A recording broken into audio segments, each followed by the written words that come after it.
personnes, c'est bien, mais nous allons quand même avoir ceux qui sont là pour la première fois aujourd'hui dans notre étude du lundi. C'est sûr que ce n'est pas le même lieu. Pour certains d'entre vous, c'est la première fois ici à l'Est, hein, mais on veut dire ceux qui sont là pour la première fois dans l'étude du lundi. Oui, il y a... C'est le frère... Bali. Pardon? Bali? Bali, enchanté Bali. Nous sommes contents de vous voir.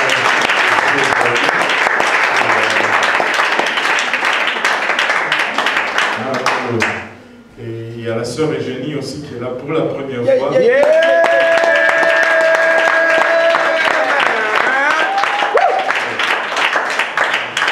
C'est pourquoi je vois le sourire de quelqu'un s'allonger. C'est bon. Il y a la sœur dans le fond, elle m'a dit tout à l'heure, le nom j'ai oublié, c'est... Moi? Oui. Francine. Francine.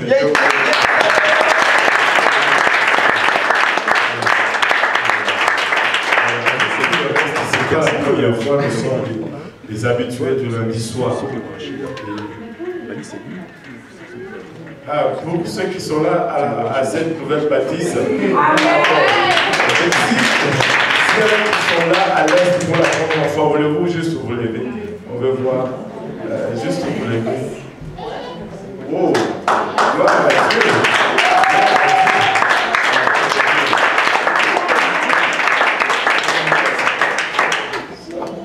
Super, ok. Super. Alléluia. Gloire au nom de Jésus. Je ne savais pas que Manuela pouvait traduire. Là, il est traduit de l'anglais au français. Pour le service des talents extraordinaires. Des talents cachés dans l'Église.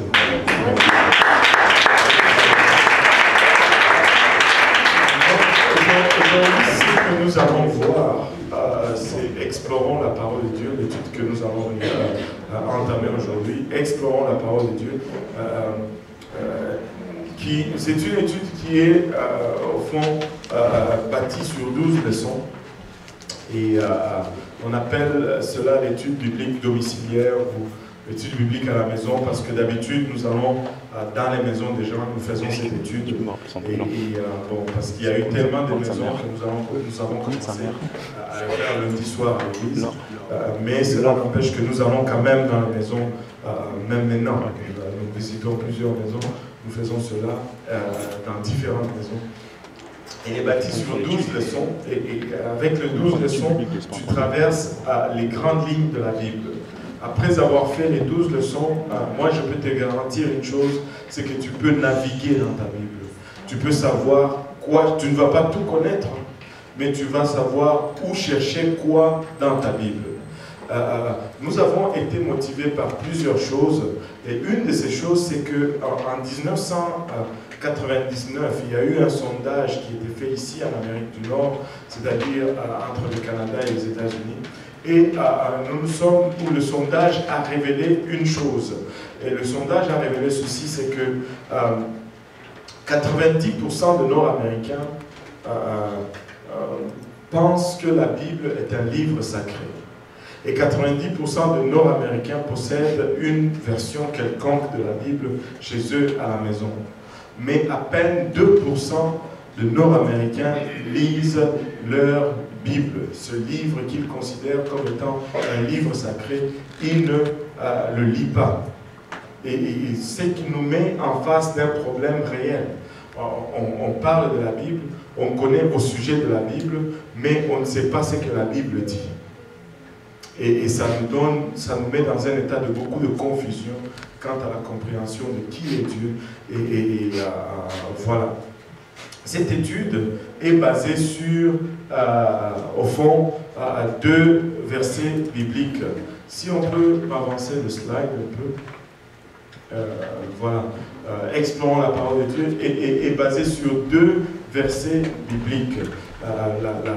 La fondation, le raisonnement n'est pas tombé comme ça dans la tête de quelqu'un, mais c'est basé sur la Bible. Le premier verset, c'est Actes 16, 32. Si quelqu'un peut nous le lire, Actes 16, 32. Vu que la sœur Solange n'est pas là, d'ailleurs, ce n'est pas normal. Elle a pris sa retraite.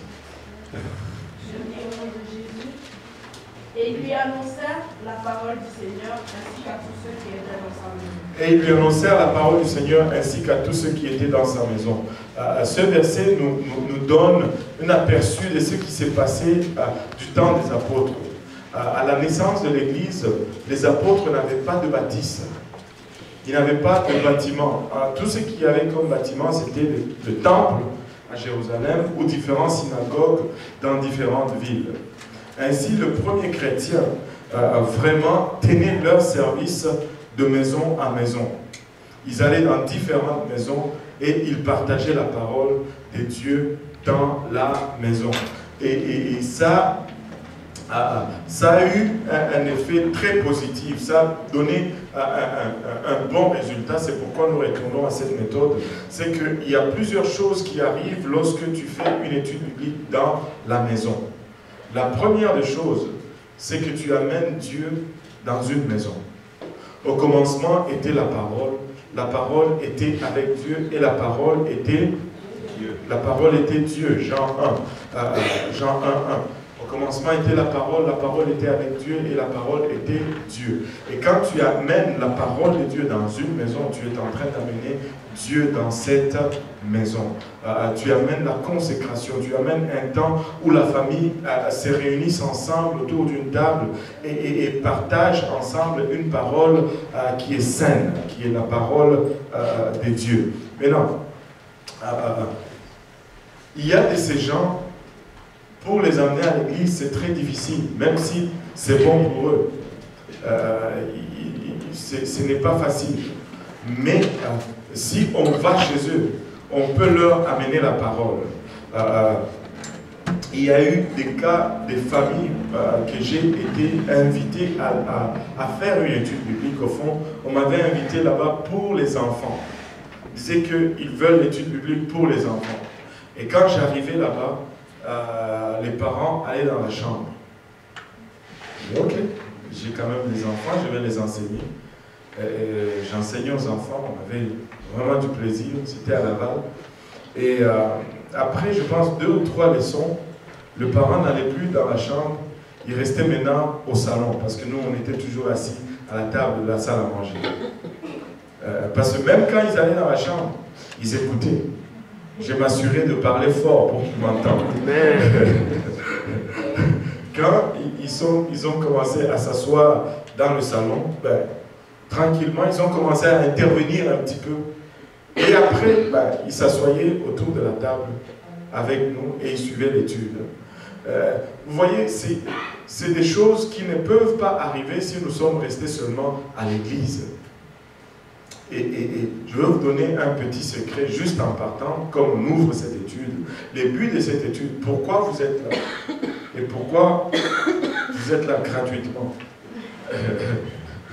Et c'est parce que nous attendons que, après avoir fait cette étude, vous aussi vous allez aller dans une maison que moi je ne peux pas rentrer, mais que vous pouvez rentrer et apporter la même parole et partager la même parole, faire la même chose, dire les mêmes choses que nous sommes en train de dire ici. S'il y a un sujet dans lequel il n'y a pas de copyright, c'est la parole de Dieu. Vous pouvez copier, plagier tout ce que j'ai dit, tout ce que j'ai fait ou j'écris sans problème, du temps que vous êtes en train de le faire pour gagner une âme. Amen. Pour amener quelqu'un à Dieu. On a eu des cas, cette étude biblique ici de lundi soir, quand elle avait commencé, elle s'était née chez le frère Yannick.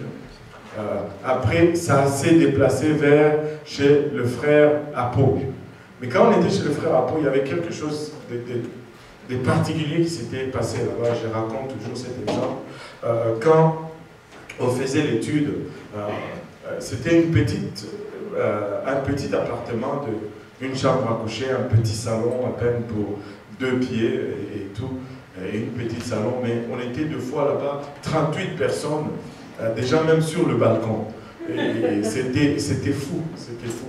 Dans la cuisine, dans la salle de bain, il y avait des gens pour suivre l'étude biblique. Le frère Apo était envahi, sérieusement. Mais il y avait une chose particulière qui s'était passée dans cette étude, c'est qu'il y avait une voisine de la du frère Apo qui nous écoutait à travers le mur. C'était une étudiante française qui était là pour un temps. Elle écoutait au mur l'étude biblique. Elle pouvait juste venir, on allait être content, mais elle ne savait pas trop. Elle écoutait au mur. Et puis, quand elle avait fini son programme, elle devait maintenant retourner en France, elle est venue frapper à la porte. Et elle est venue se présenter, elle dit, je voulais vraiment m'excuser parce que à chaque soir, j'écoute au mur et je suis édifié par la parole. Et comme j'allais rentrer, je voulais faire votre connaissance et tout. Et si on était resté dans l'église, on n'allait jamais avoir cette audience-là. Amen. Et une autre chose que cela apporte quand on amène l'étude biblique à la maison, c'est celui-ci. Vous savez, dans ce monde, on est assailli de toutes parts. Notre ennemi nous assiège de toutes parts. Un chrétien qui a choisi de suivre Jésus-Christ, à l'école, tu es oppressé. Au travail, tu es oppressé. Certains d'entre vous, même dans vos familles, vous êtes oppressés. Mais quand on amène l'étude à la maison, au fait, devient un sanctuaire, un lieu de refuge. Nous voulons atteindre toute la famille. Parce que lorsqu'on atteint toute la famille, ça devient un lieu de refuge pour les chrétiens de cette maison. Quand ils sortent de leur travail, quand ils sortent de leur école, ils peuvent courir à la maison et avoir du repos spirituellement et même mentalement, je dois dire. Parce qu'ils trouvent du réconfort. Tu sais, des enfants ou des jeunes qui vivent dans une maison où papa, maman craignent Dieu et ils servent Dieu, ils ont plus de chances de demeurer plus forts et de marcher droitement. Donc, nous affectons le noyau ou le noyau social, le nerf de toute la société, c'est la famille. Et quand on va dans la maison, on touche la famille. Une autre raison, c'est celui-ci. Le frère Mehdi m'avait témoigné là-dessus, parce qu'eux aussi font cette pratique pour vendre les assurances. Avez-vous déjà remarqué que ceux qui vendent les assurances, ils veulent toujours venir chez vous? Ils veulent toujours venir chez vous. On va venir chez vous à votre temps. Et on dit la même chose aussi aux gens qui veulent l'étude. On va venir chez vous à votre temps. Parce que quand quelqu'un est chez lui à la maison,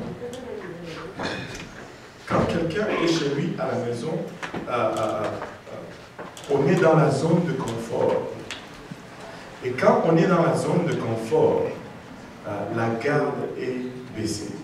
Quelqu'un qui est chez lui à la maison est plus susceptible de recevoir la parole de Dieu et moins à la défensive. Comme là, vous êtes un peu presque tout à la défensive. Un peu. Mais si on était chez vous, vous alliez être ouvert, vous alliez être relax, vous alliez être prêt à recevoir. C'est pourquoi nous voulons aller dans les maisons. Ça, c'est la première chose. Deuxième point, c'est le verset de Acte 17, verset 11. Acte 17, 11.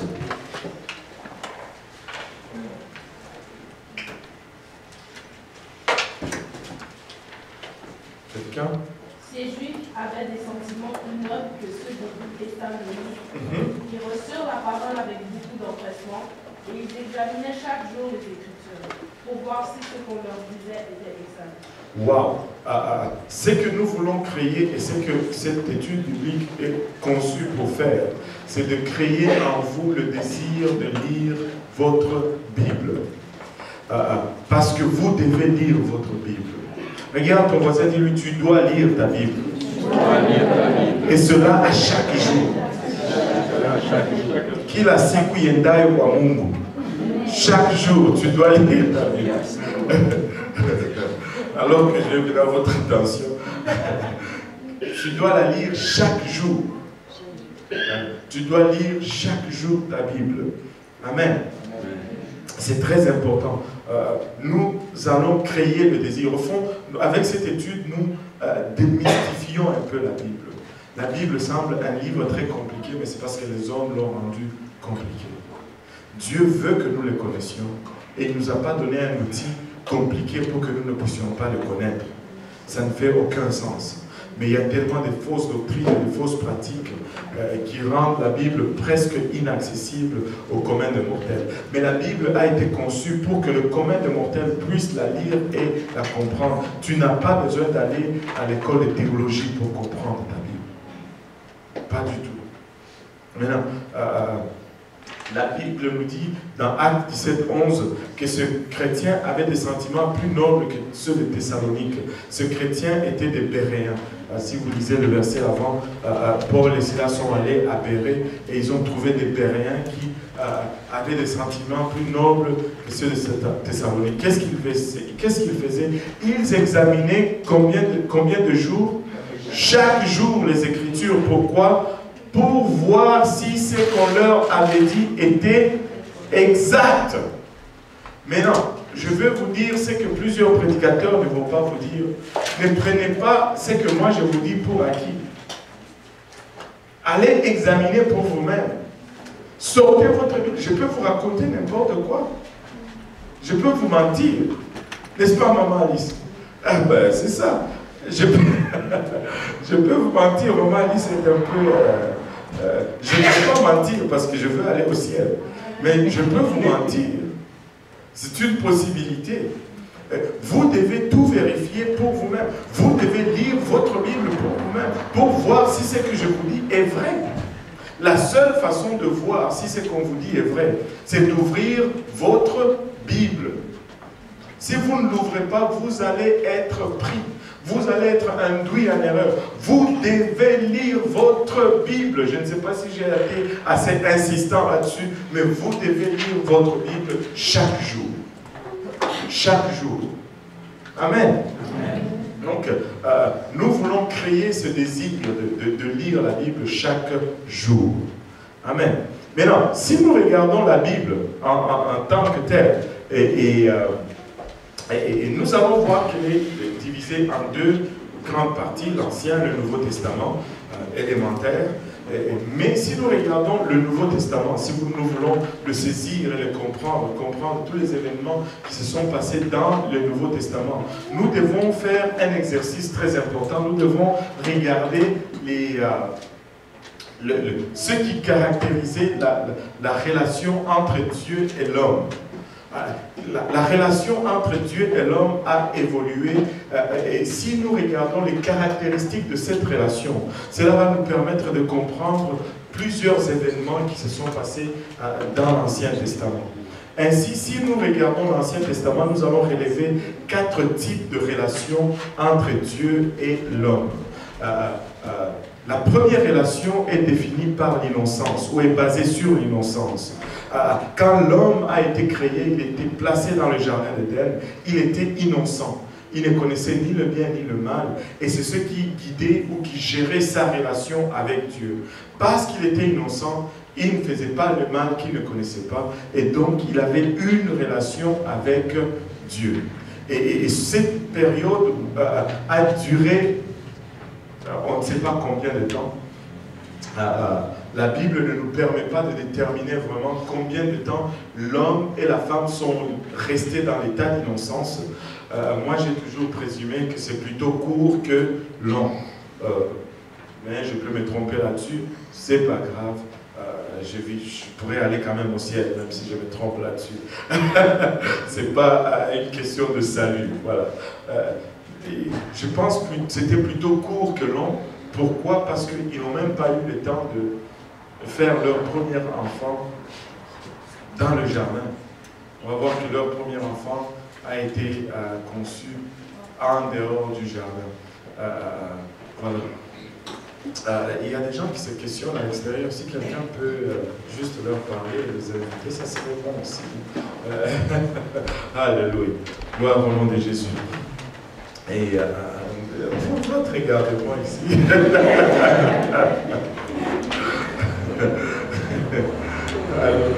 Donc, nous ne savons pas combien de temps l'innocence a duré. Nous savons toutefois que c'était plutôt court que long, probablement. Mais l'homme était dans le jardin, il a désobéi à Dieu, on va rentrer dans cela tout à l'heure. Il a désobéi à Dieu, il a mangé le fruit que Dieu lui avait dit de ne pas manger, et il est tombé dans le péché. Et on appelle... et cela a réveillé, si on peut dire en lui, la conscience. Et à partir de ce moment-là, l'homme était plutôt, la relation entre l'homme et Dieu était gérée par sa conscience. J'ai oublié de mentionner une chose, l'innocence, nous pouvons la constater même dans notre état d'être actuel. Aujourd'hui, un enfant qui naît, au départ, il est innocent. Il ne connaît ni le bien ni le mal, et il est innocent. Et parce qu'il est innocent, il ne connaît ni le bien ni le mal. La nudité ne va pas être un problème pour lui. Et l'homme et la femme étaient dans le jardin, et parce qu'ils étaient innocents, ils étaient nus et ils ne s'en rendaient pas compte. Et nous pouvons voir ce même état aujourd'hui. Un enfant de 1 an, 2 ans est innocent. Tu peux, ça m'est arrivé plusieurs fois. Tu donnes un bain à un enfant, j'en ai 4. Tu donnes un bain à un enfant, il est tout petit, il est nu, et il sort de la salle de bain, il court vite au salon, il y a tout le monde au salon, lui il est tout nu, il court, et puis ça ne lui fait rien. Parce que il est innocent et sa nudité ne le dérange pas. En fait. Il ne s'en rend pas compte. Mais quand on grandit, on commence à avoir un peu plus de conscience, notre nudité devient un problème. Au début, quand ma fille était toute petite, heureusement qu'elle n'est pas là aujourd'hui, elle a des examens, et je pouvais lui donner le bain. À un moment donné, j'ai perdu le privilège de lui donner le bain. Et je pouvais rentrer dans sa chambre sans problème. Mais un jour, je voulus rentrer dans sa chambre. Ah, papa, non! J'ai compris que certaines choses avaient changé.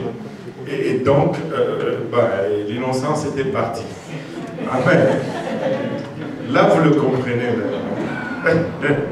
La conscience a pris place. Quand l'homme a mangé le fruit, il a réveillé la conscience, et la conscience part de la chute de l'homme jusqu'à Abraham. Et la conscience, nous l'avons aussi en nous, c'est cette petite voix qui nous parle en nous-mêmes. Quand tu fais le mal, tu sais que tu as fait le mal. Même si personne ne te l'a dit. Et quand tu fais le bien, tu sais que tu as fait le bien, même si personne ne te l'a dit. Quand tu fais le bien, tu as tendance à marcher content, tête haute, même si personne ne sait que tu as fait le bien. Mais tu vas être juste, waouh, le sourire et tout. Pourquoi? Parce que ta conscience t'approuve. Mais quand tu as fait le mal, ta conscience te condamne. Et dans ce temps-là, tu as tendance à marcher tête basse et tout. Parce que ta conscience te condamne. La conscience, nous l'avons encore, c'est cette petite voix qui nous parle encore aujourd'hui, cette petite voix intérieure. Lorsque Abraham entre sur scène, il y a quelque chose de nouveau qui prend place. Abraham développe une relation particulière avec Dieu. Et Abraham parle littéralement avec Dieu. Et Dieu lui donne des directives. Et à son tour, Abraham se tourne et conduit les gens qui le suivent dans cette direction que Dieu lui a donnée. Et on va appeler ce temps-là le temps des patriarches. On a eu plusieurs patriarches. On a eu Abraham, Isaac, Jacob, qui sont des patriarches un peu standards. Mais on a d'autres patriarches qu'on peut mettre un peu, pour ne pas dire particulière, comme Joseph, dans un sens, et Moïse, dans un sens encore peut-être plus profond. Le patriarche, c'est quoi? Le patriarche, c'était des hommes qui avaient une relation particulière avec Dieu, à qui Dieu donnait des directives, et il conduisait les gens qui le suivaient selon les directives de Dieu. Et l'exemple le plus frappant, c'est la circoncision, par exemple. Dieu dit à Abraham, alors qu'il avait 90 ans, ou quelque chose comme ça, non, 99 ans, il lui dit, à partir de maintenant, tu vas te faire circoncis. Et à partir de maintenant, tout celui qui va naître, le 8e jour, tu lui feras la circoncision. Ça va être une marque de l'alliance que j'établis avec toi. Si quelqu'un n'est pas circoncis, il est jeté hors de ton peuple. Et Abraham retourne dans son camp, avec tout son clan qui le suivait. Il dit à tout le monde, hey, les gars, venez ici. À partir d'aujourd'hui, tout le monde circoncision. C'est sûr que les gars l'ont regardé. Ils disent, es-tu vraiment sûr que tu as entendu de la part de Dieu? Parce que ça fait mal à cet âge-là. Mais il avait vraiment entendu de Dieu. Et à partir de ce jour-là, tous ceux qui étaient achetés à prix d'argent, c'est-à-dire les esclaves, s'ils étaient mâles, ils devaient être circoncis. Et tout celui qui naissait dans sa maison, le 8e jour, il devait passer au bistouri pour la circoncision. Et c'était la marque de l'alliance. Maintenant, le patriarche vont nous amener jusqu'à la formation d'Israël. Israël est pris esclave en Égypte.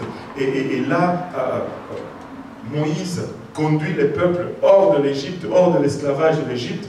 Et il les amène jusqu'au mont Sinaï. Et quand ils arrivent au mont Sinaï, quelque chose de très important y arrive. Dieu donne la loi et les commandements au peuple d'Israël. Et la relation aussi change un peu de fondement. À partir de ce moment-là, Israël maintenant devait, ou le peuple de Dieu devait regarder maintenant à la loi pour déterminer leur relation avec Dieu. Maintenant, quand ils ont reçu la loi, comme encore aujourd'hui, c'est le cas, il y a des choses qui ne changent jamais. On leur donne ce qu'ils doivent faire. Ils vont le faire pendant 2 jours. Le 3e jour, ils commencent à dévier. Et puis, quand ils commencent à dévier, Dieu va élever des gens qu'on va appeler des prophètes. Et les prophètes vont ramener le peuple dans les voies de Dieu. Et quand les prophètes ramènent le peuple dans les voies de Dieu, durant la vie de du prophète plutôt, très souvent, les gens vont marcher dans les voies de Dieu. Mais quand les prophètes vont décéder, ils vont encore avoir tendance à dévier, et ainsi de suite. C'est pourquoi nous appelons cette 4e type de relation qu'on trouve dans la Bible, la loi et les prophètes. Et les prophètes, c'est un mot qui a perdu son sens aujourd'hui. Aujourd'hui, les prophètes, c'est celui qui vient, qui vous dit, tu vas avoir un mari, il va être beau, grand, et il va être riche. Et toutes ces choses. Les prophètes, ce ne sont que des prophètes de bonheur. Si tu vas dans la Bible, les prophètes, d'abord, ils n'avaient pas de carte de visite, de carte d'affaires, où c'était écrit prophète tel. Les prophètes, la carte de visite, c'est que le prophète, il prophétise. Mais quand tu prophétises, on voit si ta prophétie prend place. Et si elle ne prend pas place, tu sais qu'est-ce qu'on faisait? On lapidait le prophète. On lapidait le prophète. Ce n'était pas un métier qu'on prenait à la légère. Mais aujourd'hui, tout le monde est prophète. Et prophète, ce n'est pas juste dire l'aventure, plutôt l'aventure, l'avenir. Mais dans plusieurs cas, c'est plus l'aventure. Le prophète, ce n'est pas dire l'aventure. Le prophète, c'est ramener le peuple dans la voie de Dieu. C'est ça un prophète. Il va dire ce qui va arriver. Non pas pour vous faire sentir bien. C'est pour vous amener dans les voies de Dieu. Regardez comment Ésaïe prophétisait. Malheur à vous si vous continuez sur ces voies, parce que tel peuple va venir et va vous prendre en captivité, et blablabla, et blablabla. Ce n'était pas... Quand Samuel arrive à la maison d'Isaïe, le peuple accourt. Savez-vous, c'est quoi la question qu'il lui pose en premier? Est-ce que tu amènes une bonne nouvelle? Est-ce que c'est une bonne nouvelle qui t'amène ici? Parce qu'on n'était pas toujours enthousiasmés de voir le prophète. Mais aujourd'hui, prophétise-moi. Alléluia. On va laisser ce sujet, sinon on va s'y perdre. Regardez, 4 types de relations. L'innocence, du temps de l'innocence, l'homme s'appuyait sur son innocence pour garder sa relation avec Dieu. Du temps de la conscience, l'homme s'appuyait sur la conscience pour marcher avec Dieu. Du temps des patriarches, l'homme devait s'appuyer sur les patriarches. Et du temps de la loi et les prophètes, l'homme s'appuie sur la loi et les prophètes pour déterminer sa relation avec Dieu. Et la loi et les prophètes nous amènent jusqu'à Jésus-Christ qui va nous introduire dans le Nouveau Testament. Maintenant, regardons un peu la constitution du Nouveau Testament, plutôt de l'Ancien Testament. L'Ancien Testament, la Bible, au fond, ce n'est pas un livre, c'est un ensemble de plusieurs livres. Et l'Ancien Testament également est constitué de plusieurs livres. La Bible au total c'est 66 livres et l'Ancien Testament à lui seul c'est 39 livres. C'est très facile de le retenir si vous parlez en anglais. Old Testament c'est Old, c'est 3 lettres. Testament c'est 9 lettres. 3, 9. 39. Mais en français ça ne marche pas, c'est un peu plus compliqué. C'est plus compliqué de se rappeler de la formule que juste de retenir 39. Parce qu'en français il faut que tu dises nouveau c'est 6 mots. C'est 6 lettres plutôt. Nouveau Testament, c'est 2 mots. 6 divisé par 2, ça fait 3. Bon, Testament, c'est 9, ça fait 39. Oubliez cela. 39. Vous voyez que la formule est plus longue en français. Donc, 39 livres, mais 32 auteurs, 32 personnes qui ont écrit ces 39 livres. Mais ces 32 personnes ont été étalées dans l'histoire de l'humanité sur une période de 1500 ans. C'est-à-dire du premier écrivain, Moïse, qui est notre référence. En fait, c'est Moïse qui a écrit la Genèse, bien que nous savons que le livre le plus ancien, le livre le plus vieux de la Bible, le livre qui a été écrit le plus loin dans le temps, c'est le livre de Job. On ne sait pas c'est qui l'écrivain, on présume que c'est Job, mais on présume aussi que ça a été écrit avant Genèse. Pourquoi? Tout simplement quand tu vois le caractéristique de type de relation qu'il y a entre Dieu et Job, tu ne peux pas mettre cela dans le temps des patriarches. Et Moïse est celui qui a écrit Genèse, et celui qui a fermé au fond l'ère ou le temps des patriarches. Amen. Je ne sais pas si tout va bien jusque-là. Maintenant, 32 auteurs qui sont étalés sur 1500 ans de temps, de Moïse qui a écrit le premier livre jusqu'à Malachie qui a écrit le dernier livre de l'Ancien Testament, c'est 1500 ans de temps qui les séparent. Mais ces gens nous relatent 3600 années de l'histoire de l'humanité. Pourquoi 3600 années? On va le voir, parce que vraiment, depuis Genèse jusqu'à Malachie, c'est 3600 ans. Depuis Adam jusqu'à Malachie, c'est 3600 ans. Et là, tu dis, mais il y a peut-être 400 ans qui manquent. Oui, il y a 400 ans qui manquent. Ça ne manque pas, mais c'est vraiment une période charnière. Il y a eu 400 ans dans l'histoire de l'humanité où il n'y a pas eu aucune prophétie. Il n'y a eu aucun message de la part de Dieu, aucune visitation angélique. Entre l'Ancien Testament et le Nouveau Testament, il y a une période de 400 ans de silence de la part du ciel, 400 ans durant lesquels il n'y a rien eu, on n'a rien reçu de la part de Dieu, et on va en parler lorsque on va conclure la série sur l'Ancien Testament en fait. Maintenant, 1500 ans d'écriture, et si nous regardons la structure un peu de l'Ancien Testament, 5 livres de la loi, ou qu'on appelle aussi les Pentateuques, les 5 premiers livres, Genèse, Exode, Lévitique, Nombre, Deutéronome et toutes ces choses, 5 livres de la loi qui ont été écrits par Moïse. Maintenant, il y a toujours une question qui est posée ici. Je ne veux pas que les vieux des vieux, ceux qui ont fait 57 fois l'étude, lèvent leurs mains, mais je vais la poser. Moïse a écrit la Genèse. Oui? Ben, si vous n'êtes pas sûr, donnez-moi le bénéfice du doute. Juste pour le moment.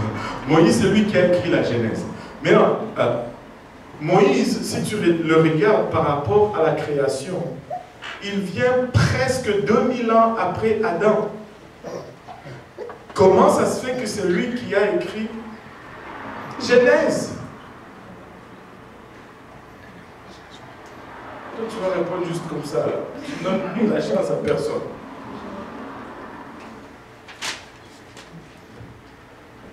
Comment ça se fait que c'est lui qui écrit la Genèse? Et pour répondre à cette question, j'en pose toujours une autre. Et ça nous permet de mieux retenir. Qui a écrit le livre d'Apocalypse? Jean. Jean qui a écrit le livre d'Apocalypse. Or, Jean a existé il y a 2000 ans, à compter d'aujourd'hui environ. Mais comment ça se fait qu'il écrit les choses que nous vivons aujourd'hui? C'est par révélation. La même façon que Dieu a révélé le futur à Jean, de la même façon que Dieu a révélé le passé à Moïse. Et tous les théologiens sont d'accord là-dessus que c'est lorsqu'il est monté sur la montagne, après que le peuple ait péché,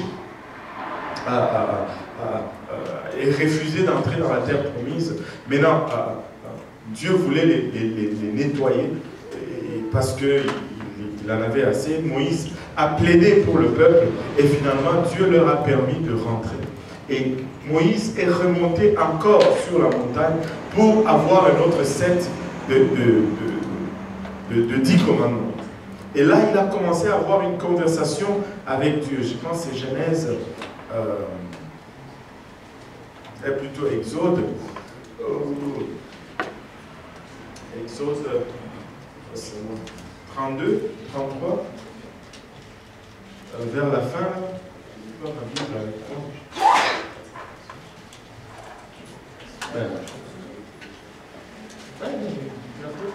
J'ai mis dans le sac, je n'ai pas sorti. J'ai toujours ma Bible, c'est quand elle n'est pas dans ma main.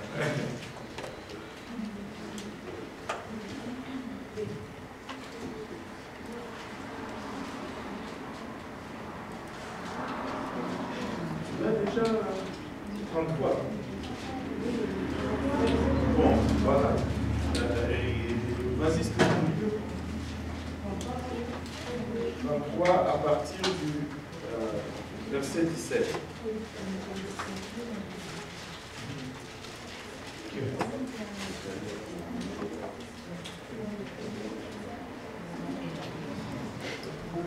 L'Éternel dit à Moïse, je ferai ce que tu me demandes, car tu as trouvé grâce à mes yeux, et je te connais par ton nom. Moïse dit, fais-moi voir ta gloire. Moïse lui dit, fais-moi voir ta gloire. Moïse est en train de parler à l'Éternel. Il dit, fais-moi voir ta gloire. Et puis, l'Éternel répondit, je ferai passer devant toi toute ma bonté, et je proclamerai devant toi le nom de l'Éternel. Je fais grâce à qui je fais grâce, et miséricorde à qui je fais miséricorde. L'Éternel dit, tu ne pourras pas voir ma face, car l'homme ne peut me voir et vivre. Moïse dit, fais-moi voir ta gloire. Mais Dieu lui dit, tu ne pourras pas voir ma face. Fais-moi voir ta gloire. Il dit, tu ne pourras pas voir ma face. Parce que l'homme ne peut voir ma face et vivre. Mais Dieu va donner une suggestion à Moïse par la suite. Une offre que Moïse ne pouvait pas refuser. L'Éternel dit, voici un lieu près de moi, tu te tiendras sur le rocher. Quand ma gloire passera, je te mettrai dans un creux du rocher et je te couvrirai de ma main jusqu'à ce que j'ai passé. Et lorsque je retournerai ma main, tu me verras par derrière, mais ma face, tu ne pourras pas être vue. Tu me verras par derrière, mais ma face ne pourra pas être vue. En d'autres termes, Moïse, tu ne vas pas voir la face, tu vas voir juste le dos. Et le dos est toujours synonyme du passé. Et presque tous les théologiens se disent, sont d'accord là-dessus que c'est là que Moïse a vu toute l'histoire de l'humanité défiler devant lui. C'est là qu'il a vu la création, c'est là qu'il a vu toutes ces choses dont tu nous parles dans le livre de Genèse. C'est lui qui aurait répertorié toutes ces choses. Ce n'est pas révélation que Dieu a montré le passé. Et quelque chose je pense, je ne sais pas, je ne peux pas dire que c'est une coïncidence. Je pense que Dieu sait toujours ce qu'il est en train de faire. Regardez un peu les deux révélateurs, Moïse et Jean. Ils se trouvent tous les deux à 2000 ans de leur révélation. L'un 2000 ans dans le futur, l'autre 2000 ans dans le passé, mais avec une précision extraordinaire. Ils donnent des révélations, l'un concernant le passé, 2000 ans en arrière par rapport à son temps, et l'autre concernant le futur, 2000 ans en avant par rapport à son temps. Seulement notre Dieu peut faire une telle chose. Seulement notre Dieu peut faire une telle chose. Maintenant, bon, c'est ça. 5 livres de la loi, les Pentateuque, 12 livres d'histoire. Les 12 livres d'histoire nous racontent l'histoire d'Israël dans la terre promise. Quand ils entrent dans la terre promise et par la suite. Donc, 12 livres d'histoire, 5 livres de poésie. J'aime les livres de poésie. Pas que je suis poète, mais j'aime les livres de poésie. Je vais vous dire pourquoi. Si tu veux savoir comment louer Dieu, si tu veux savoir comment adorer Dieu, si tu veux savoir comment prier, demeure dans les livres de poésie. Tu vas apprendre l'art de communiquer avec Dieu. Les psaumes, les livres de Job, le Proverbe, l'Ecclésiaste et Cantique de Cantique. On a fait une étude là-dessus. On a vu comment ces livres affectaient notre vie et comment nous vivons au milieu et que les 3 livres, les 4 livres nous encouragent, nous sont de chaque côté de notre dimension humaine, alors que nous sommes dans le milieu où on avait placé le livre de psaumes. Voilà. Et après 17 livres de prophétie qui sont classés selon l'ordre de volume, non selon l'ordre d'importance. Amen. Donc 5 livres de la loi, 12 livres d'histoire, 5 livres de poésie, 17 livres de prophétie constituent l'Ancien Testament et c'est la parole de Dieu. Maintenant, vous allez être défiés là où vous allez aller enseigner cette parole. On va vous dire, qu'est-ce qui me prouve que c'est la parole de Dieu, la Bible? Il y a plusieurs livres dans ce monde. Il y a les livres de Bouddha, il y a les livres des musulmans, il y a les livres de toutes sortes de choses. Pourquoi la Bible, c'est la parole de Dieu? Et on peut regarder à plusieurs choses pour déterminer cela. Nous pouvons commencer par ce qui sollicite l'intellectuel. Nous pouvons regarder la Bible et son contenu. Je vous dis, il n'y a aucune énoncé erroné scientifique dans la Bible. La Bible, elle a été écrite, elle demeure, elle ne change pas, mais la science sur laquelle très souvent nous fondons notre croyance change continuellement. La science évolue, mais la Bible n'évolue jamais. Mais la science change toujours pour rejoindre la Bible. Dès le commencement, la Bible a toujours dit que la terre était ronde. Dès le commencement, la Bible a toujours dit que les étoiles étaient... on ne pouvait pas compter les étoiles. Savez-vous que juste quelques années avant Jésus-Christ, les astronomes disaient qu'il n'y avait que 1200 étoiles dans le ciel. Mais la Bible nous disait que les étoiles sont innombrables. Et 50 ans après Jésus-Christ, il avait ajouté, je pense, qu'une trentaine des étoiles à ce nombre de 1200 quelques. Mais la Bible nous dit dès le départ que les astres et les étoiles sont innombrables. Tu ne peux pas les compter. Et aujourd'hui, on découvre des galaxies et des galaxies, on se dit, ben, on ne peut pas compter les étoiles. Extraordinaire.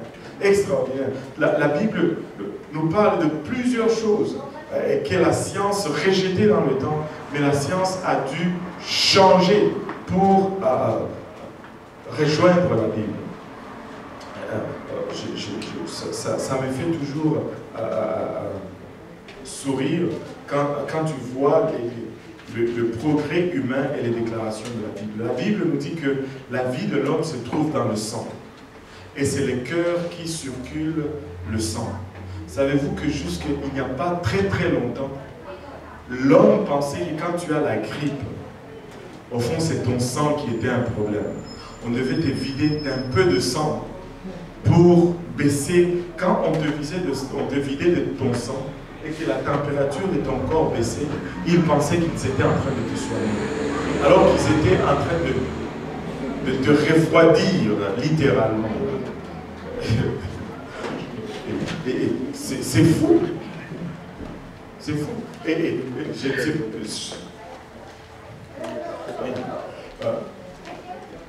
La Bible demeure.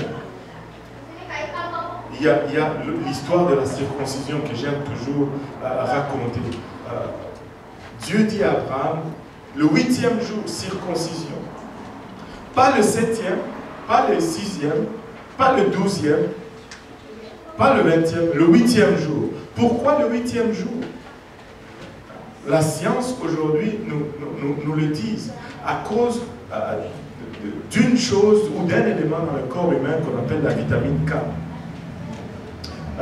L'homme, quand il naît, il ne produit pas naturellement la vitamine K. Ce n'est que le 8e jour que ton organisme ou ton corps commence à produire par lui-même la vitamine K. Or, la vitamine K, c'est l'élément essentiel pour la coagulation du sang. Si tu n'as pas de vitamine K, ton sang ne va pas coaguler. Si ton sang ne coagule pas, ta plaie ne va jamais fermer et le sang va continuer à sortir. Tu ne peux pas arrêter l'hémorragie si tu n'as pas de vitamine K. Dieu dit le 8e jour. Oh, le 8e jour, c'est le jour que ton corps produit la vitamine K. Et c'est le seul jour de ton existence où le taux de production de vitamine K est le plus élevé dans le système humain. Aujourd'hui, on fait la circoncision, même le 2e jour. Je peux voir la question. Mais pasteur, j'ai vu un enfant qui s'était fait circonciser le 3e jour. Il n'est pas mort. Oui, justement, parce qu'aujourd'hui, quand un bébé naît, on lui donne une injection de la vitamine K, juste après sa naissance, c'est la première piqûre que tu reçois dans la cuisse. Quand j'ai eu ma fille, j'étais dans la salle d'accouchement, j'ai participé aux 4, j'ai coupé les 4 cordons ombilicaux. Sans bien, j'ai fait quelque chose au moins. Alléluia. Alléluia. Et quand les infirmiers ont rentré la couveuse et toutes les linges stérilisés et tous les ciseaux et machin, l'infirmière a placé à côté une seringue avec une espèce de liquide jaune. Et moi, je suis curieux, je veux savoir. J'ai demandé à l'infirmière, mais c'est quoi ça? C'est pour la maman? Parce que je ne voulais pas qu'on injecte, c'est que je ne sais pas, ma femme. Elle me dit, non, c'est pas pour la maman, c'est pour le bébé. Je dis, oh, le bébé, il n'est même pas encore sorti, vous ne savez même pas, vous avez déjà de quoi l'injecter. Il dit, non, non, monsieur, c'est la vitamine K, en fait. Et c'est quoi ça, la vitamine K? Ils font ça dans les hôpitaux parce que si un bébé naît et que les infirmiers le lavent et tout ça, et qu'il y a une déchirure, on ne veut pas avoir de problème, sinon on va les poursuivre. Et donc ils injectent la vitamine K à la naissance. Et ça couvre les 8 premiers jours de ton existence. Mais ton corps ne produit pas la vitamine K. Si tu regardes à toutes ces choses, oui. La vitamine K, pourquoi? Non, c'est... Hein? Non, on n'est plus sous l'ancienne alliance. On n'est plus sous...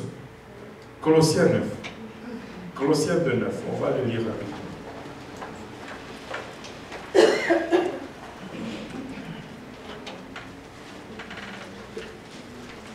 car en lui habite corporellement toute la plénitude de la divinité. En lui, Christ habite corporellement toute la plénitude de la divinité. Le verset 10, vous avez tout pleinement en lui qui est le chef de toute domination et de toute autorité.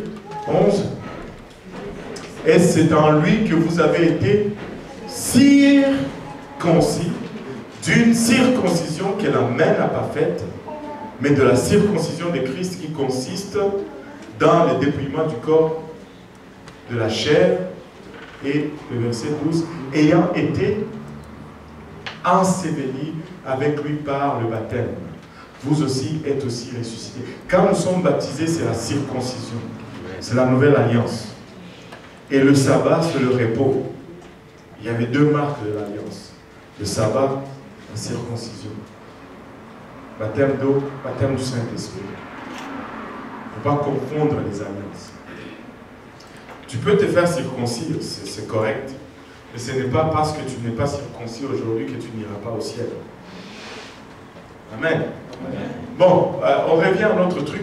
On peut regarder à plusieurs énoncés scientifiques, à plusieurs vérités. Et écoutez, même des vérités historiques, il y a des rois, je ne sais plus si c'est Darius, si c'est un des rois babyloniens, dont l'histoire niait l'existence jusqu'à, je pense, dans les années 80 ou quelque chose comme ça. L'histoire niait l'existence et il pointait à la Bible pour dire que la Bible est fausse parce que ce roi, nous ne le retrouvons nulle part dans les fouilles archéologiques et dans toutes ces choses. Mais la Bible en parle, c'est fictif, c'est de la fiction. Mais jusqu'à ce qu'il creuse et il tombe sur des ruines qui mentionnent le nom de ce roi et le cas était clos. La Bible est réelle.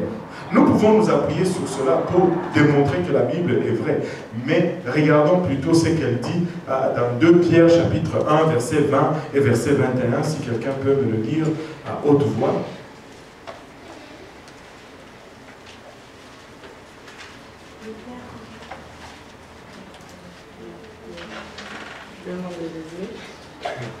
Sachant tout d'abord vous-même qu'aucune prophétie de l'Écriture ne peut être un objet d'interprétation particulière, car ce n'est pas par une volonté d'homme qu'une prophétie a jamais été apportée, mais c'est poussé par le Saint-Esprit que des hommes saints ont parlé de la part de Dieu. Oui, Sora, tu veux venir te mettre ici juste. Amen. C'est mon assistante. Elle me trouve toutes mes versets, avant même que je les trouve moi-même. Alléluia. Maintenant, sachant tout d'abord vous-même qu'aucune prophétie de l'Écriture ne peut être objet d'interprétation particulière, c'est-à-dire je ne peux pas prendre la Bible et l'arranger pour que ça fasse mon affaire. Amen. C'est nous qui nous arrangeons pour que nous puissions faire l'affaire de la Bible. Amen. Et ça va rester toujours comme ça. Amen. On ne va pas arranger la Bible pour que ça s'ajuste à nous. Mais nous nous ajustons pour que nous fitons dans la Bible.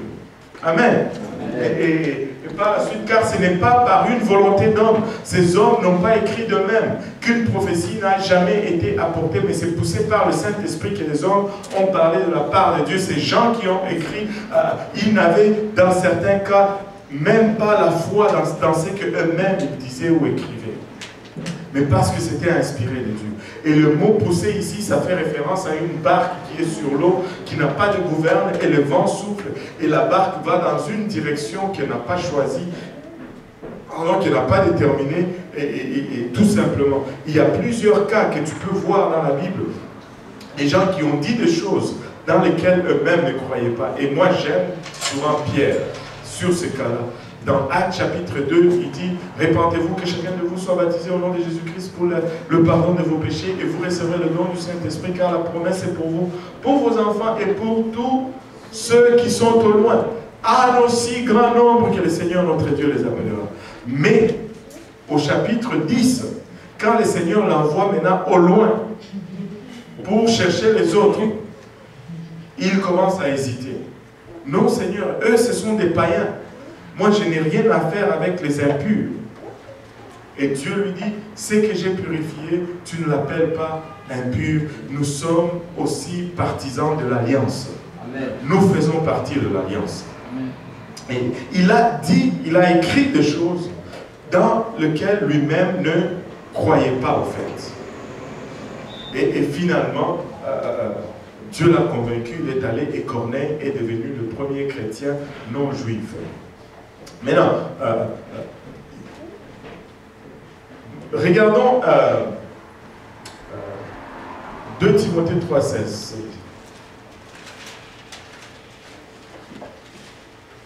2 Timothée 3,16 nous dit, oh, vas-y.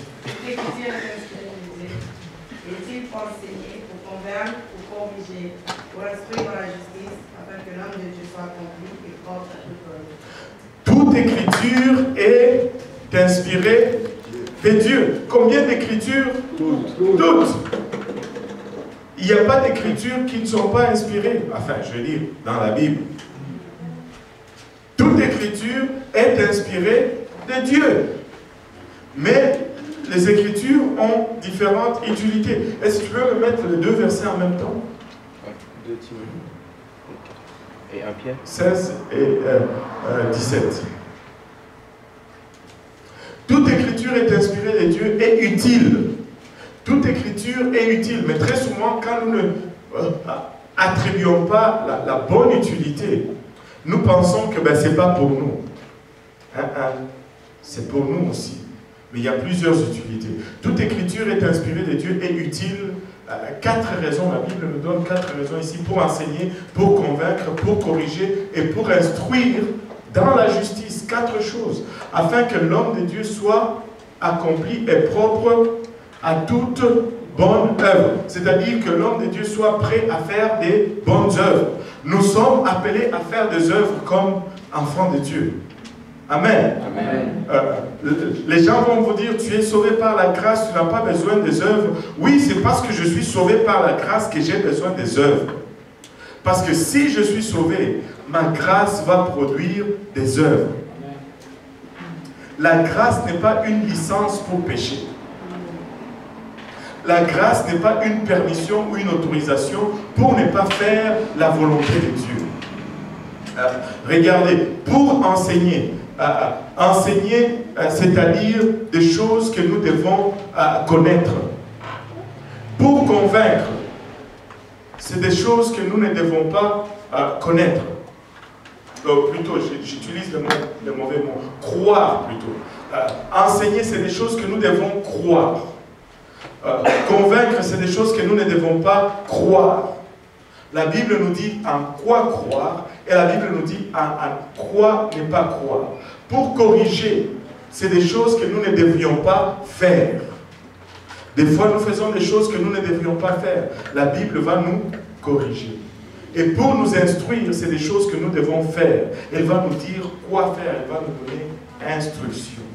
Et si nous couvrons les 4 secteurs de notre vie, ce que nous croyons, ce que nous ne croyons pas, nous allons faire des choses et nous n'allons pas faire des choses. Et si nous mettons cela sous la couverture de la Bible, nous allons être des gens extraordinaires.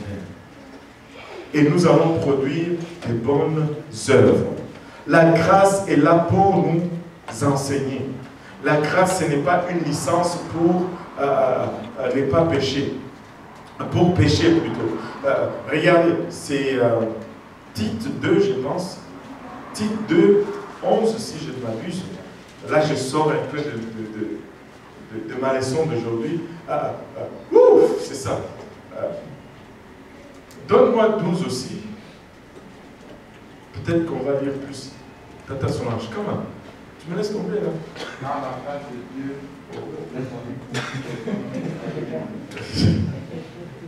alimentaire à l'immunité au combattu modèle et à vivre dans le texte de non seulement la faveur, la justice et la piété. Wow! Regardez, car la grâce de Dieu, source de... Nous sommes sauvés par la grâce. Mais qu'est-ce qu'elle fait? A été manifestée, mais elle, quoi? C'est quoi elle?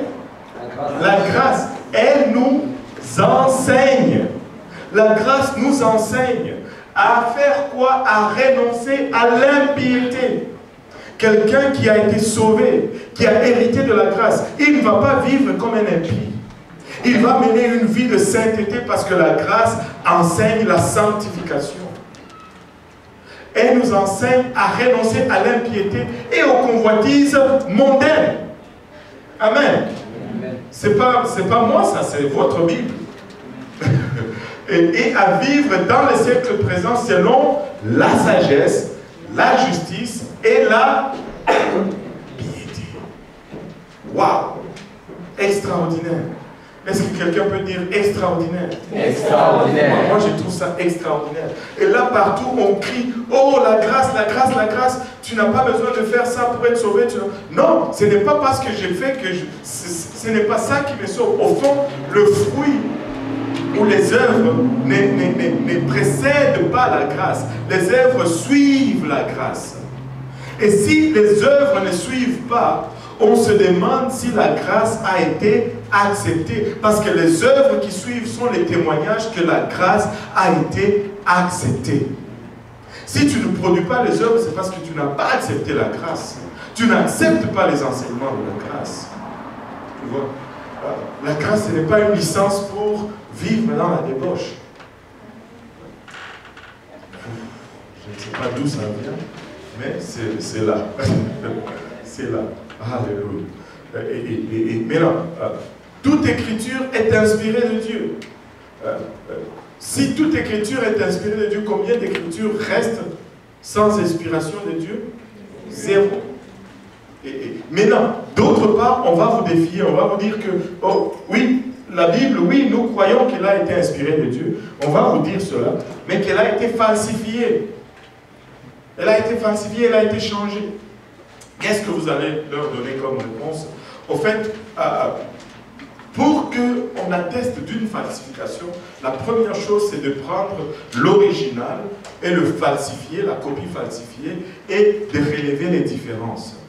Mais la Bible est le seul livre dans toute l'histoire de l'humanité, premièrement, qu'il y a autant de manuscrits qui peuvent être comparables. Et quand on compare les manuscrits bibliques, c'est insignifiant ce qu'on trouve comme différence. Insignifiant. Vous savez que nous croyons dans des choses qui n'ont même pas de preuves, alors que pour la Bible, pour le livre pour lequel il y a plus de preuves, il n'y a aucun document historique, antique, qui a autant de manuscrits qui prouvent sa véracité que la Bible. Mais vous connaissez ce qui... Shakespeare, je pense. Qu'est-ce qu'il a écrit? Hamlet ou blablabla. Vous savez qu'il n'y a rien dans l'histoire qui peut nous certifier que c'est lui qui a écrit ça. Mais on l'accepte parce que ce n'est pas la Bible. Mais ose seulement dire que Jésus a été ressuscité. Wow! Alléluia.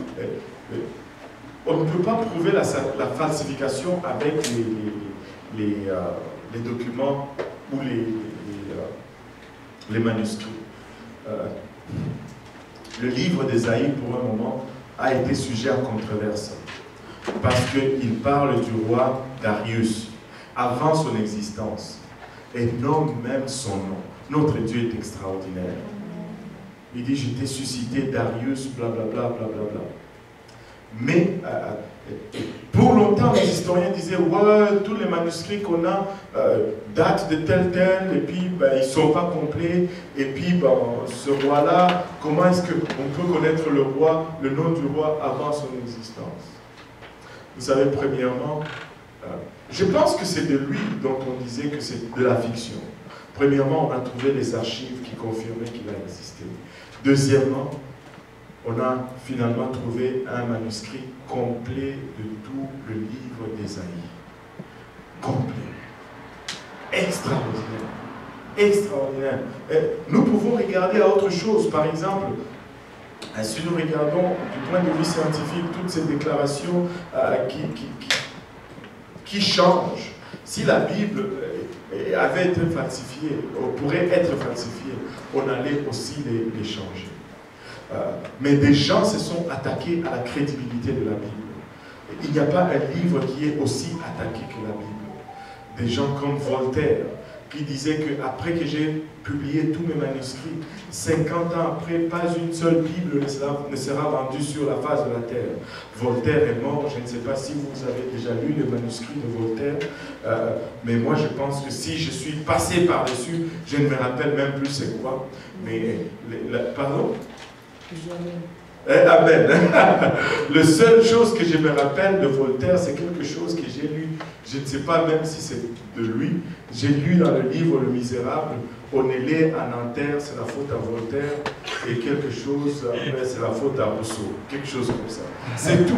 Je ne sais même pas si c'est vraiment de Voltaire, cela. Mais Voltaire est mort et enterré. Mais regardez combien de Bibles nous avons. La Bible reste le livre le plus vendu encore dans le monde aujourd'hui. Et sa maison en Suisse est devenue le quartier général de la Société biblique internationale qui distribue les Bibles partout à travers le monde. Je vous dis, Voltaire est en train de tourner dans son cercueil. Et il y a plusieurs personnes qui ont douté de la Bible. Thomas Paine, c'est un Américain, il a écrit un livre. J'étais tellement surpris, je me circulais dans le quartier Rivière de Prairie. J'ai vu une rue Thomas Paine. J'ai dit, wow, il est quand même aussi célèbre que ça. Thomas Paine, il a écrit un livre, La raison des âges. Dans ce livre, il déclare que lorsqu'il va publier ses manuscrits, après la publication de son livre, il n'y aura plus 5 Bibles, il n'y aura pas plus de 5 Bibles qui vont rester dans le continent nord-américain. 5 Bibles dans le continent nord-américain. Est-ce que, si vous avez votre Bible, levez-la un peu. J'en ai 5 à la maison. 1, 2, 3, 4, 5, 6. Juste dans ces lieux, il y a plus que 5 Bibles. Donc Thomas Paine s'est trompé. Amen. Il y a des gens comme... c'est qui le Romain là, qui voulait exterminer la Bible. Il voulait exterminer la Bible, un empereur romain, le nom est parti. Déoclès, je pense. Déoclès voulait exterminer la Bible et les chrétiens. Il tuait les chrétiens, il ramassait les manuscrits et les brûlait. Il a érigé une colonne sur laquelle il a écrit le nom de chrétien est exterminé de la face de la terre.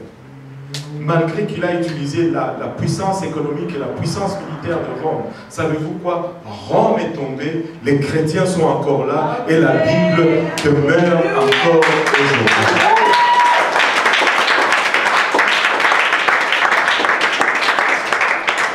Nous pouvons regarder à toutes ces choses et dire, wow, la Bible a été préservée, mais ce n'est pas du cash.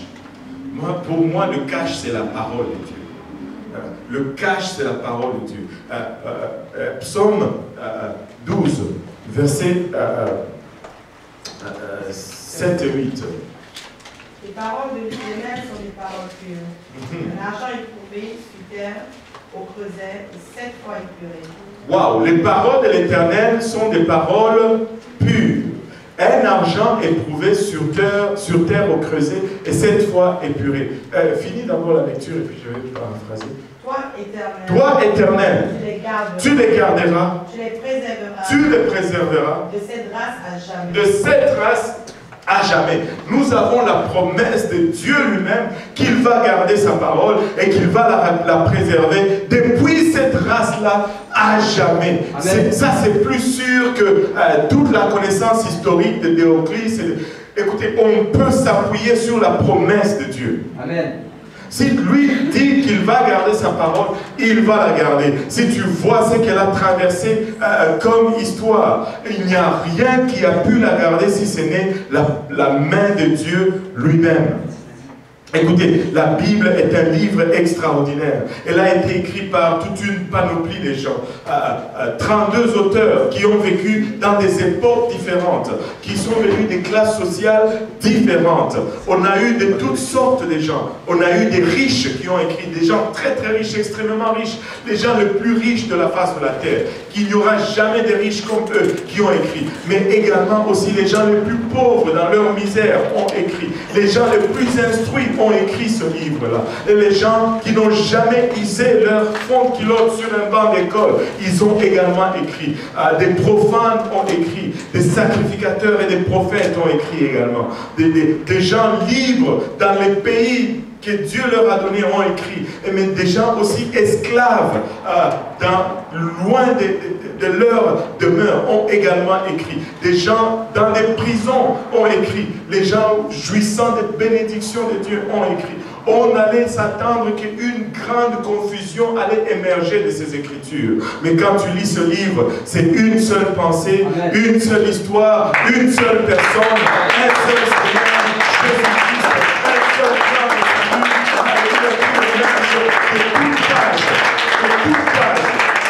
depuis Genèse jusqu'à Apocalypse, c'est la révélation de Jésus-Christ. C'est la révélation de Jésus-Christ. Et tout pointe vers Jésus-Christ comme des phares je ne sais pas, d'une piste d'atterrissage. Tout pointe vers Jésus-Christ avec une précision laser. C'est Jésus-Christ depuis Genèse et c'est Jésus-Christ jusqu'à Apocalypse. Un seul Seigneur, une seule foi. Alléluia. Un seul Dieu. Ce n'était pas la main d'un homme qui a écrit ces lettres, qui a mis ces lettres ensemble. C'était la pensée de Dieu qui a soufflé cela à un homme qui n'était que secrétaire et qui n'a fait que transmettre la lettre de son patron. Amen. Alléluia. C'est la Bible, c'est votre Bible. Tu peux faire confiance à la Bible. Tu peux élever tes enfants selon les principes bibliques. Tu peux gérer ta vie, tout aspect de ta vie selon les principes bibliques. Tu peux gérer ta vie financière selon les principes bibliques. Tu peux... Écoutez, elle parle du passé, du présent et du futur. Elle sait exactement où nous allons. Alléluia. Au fond, les anglophones disent que la Bible, c'est juste, comment on dit, un acronyme pour Basic Instruction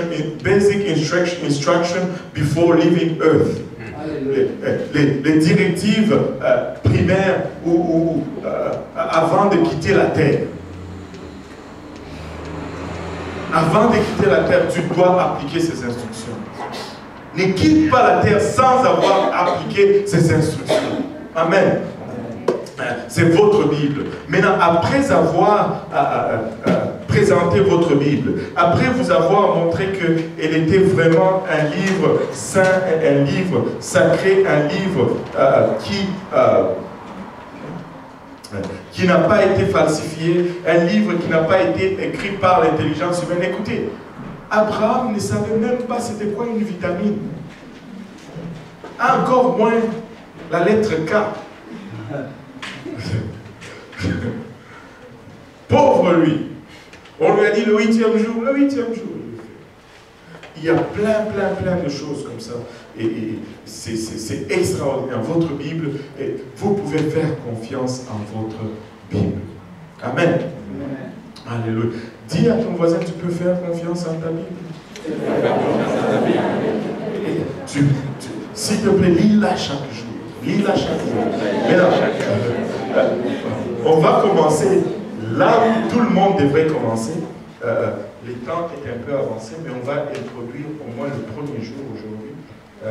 On va commencer avec Genèse. 15 minutes et puis on va conclure cette affaire. On va faire atterrir ce vol. Amen. Je ne sais pas pour vous, mais moi je me sens content. Amen. La parole de Dieu, ça t'a fait quelque chose.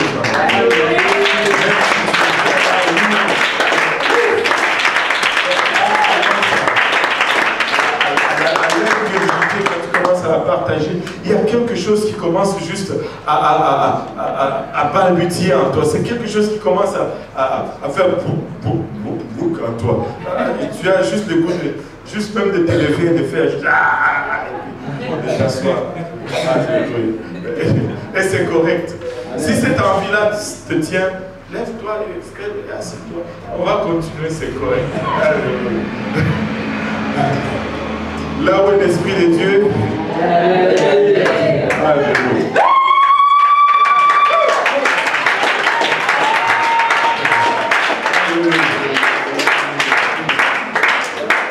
Mesdames, ne me volez pas mon temps. Alléluia. On va commencer au commencement. Amen. Comment on va maintenant? On dit à commencer, maintenant ça commence. Alléluia. Au commencement, nous allons commencer au commencement. C'est mieux de commencer au commencement. Il y en a qui commencent à gauche, à droite, au milieu. Non, commence là où Dieu a commencé. Si Dieu a commencé dans Genèse, je pense que c'est parce que c'est bon qu'on commence dans Genèse. Ça, c'est ma croyance. Au commencement, donne-moi le verset 1. Mais c'est trop vite. C'est bon ça. Au commencement, Dieu créa les cieux et la terre. Au commencement, Dieu. J'aime comment c'est écrit ce verset. Au commencement, Dieu d'abord. Ça pouvait être écrit différemment. Ça pouvait être écrit au commencement. Les cieux et la terre furent créés par Dieu. Ça allait être vrai, n'est-ce pas? Mais ça allait changer l'ordre des choses. Parce que Dieu vient avant les cieux et la terre. Amen. Avant que rien n'existe, il a existé. Amen. Comme quelqu'un l'a dit, on lui pose la question, ben, d'où est-ce que Dieu vient? Il dit, ben, de nulle part. Ils disent, ben, c'est quoi ça comme réponse? Ça fait aucun sens. Il dit, ça fait tous les sens au monde. Et lui, maintenant, il pose une question. Est-ce qu'il y avait quelque part d'où Dieu pouvait provenir? Il y avait nulle part. Il y avait nulle part. Donc, s'il y avait nulle part, il est venu de nulle part. C'est de là qu'il est venu. Oui, Sterling.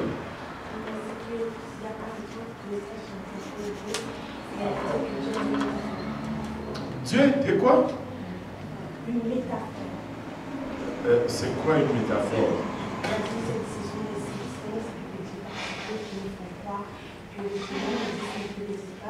Que c'est un effet, une conséquence de Ça c'est les gens qui ils ont cette théorie, mais laisse-moi te dire ceci. Vous avez parlé de ça, qu'au fond, ils poussent même plus loin, ils disent que même nous n'existons pas. C'est juste une pensée. C'est-à-dire, si nous sommes là, nous sommes juste dans l'imagination de quelqu'un, nous n'existons pas. Et la réponse à ça est très simple. Va voir cette personne et gifle-la très fort. Et puis quand elle se fâche, je te dis, non, ce n'est pas de la douleur que tu ressens. C'est juste la pensée de quelqu'un quelque part.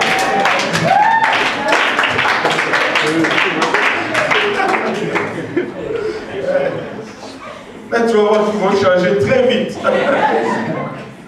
Ça va exister. Mais ne va pas faire ça. C'est juste un exemple pour te montrer que c'est un raisonnement qui ne fait aucun sens. Ok? Dieu existe. Je suis la preuve vivante que Dieu existe. Si tu es venu me dire que Dieu n'existe pas, tu es venu, je dirais, 15 ans trop tard dans ma vie. Si tu étais venu peut-être 16 ans auparavant, peut-être tu allais encore avoir une chance. Parce que je ne l'avais pas encore rencontré. C'est comme quelqu'un qui viendrait, qui me dirait aujourd'hui, ben Sterling n'existe pas vraiment. Si cette personne était venue me voir avant que je ne te rencontre, j'allais dire, bon, peut-être. Mais là, je t'ai déjà vu. Amen. Amen. Bon, c'est trop tard. C'est trop tard. Dieu, si je disais,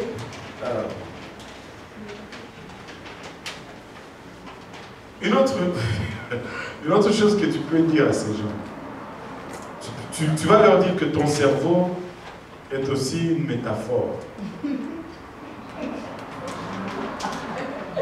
Parce que tu ne le vois pas.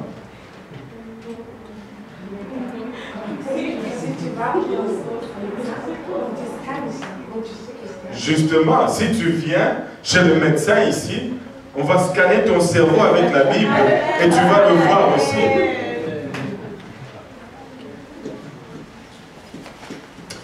Pourquoi je dis ça? Parce que quelqu'un me faisait cette démonstration. Il dit, je ne peux pas toucher Dieu. Je ne peux pas sentir Dieu. Je ne peux pas voir Dieu. Donc, il a nommé toute une litanie de choses comme ça. Il dit, alors Dieu n'existe pas. Écoute, il a utilisé, je vois, le 5 sens pour déterminer que Dieu n'existe pas. Et là, un étudiant dans sa classe s'est levé aussi, j'ai dit, je ne peux pas toucher le cerveau du professeur, je ne peux pas goûter le cerveau du professeur, je ne peux pas sentir le cerveau du professeur, donc le professeur n'a pas de cerveau. Ce n'est pas un très bon exemple.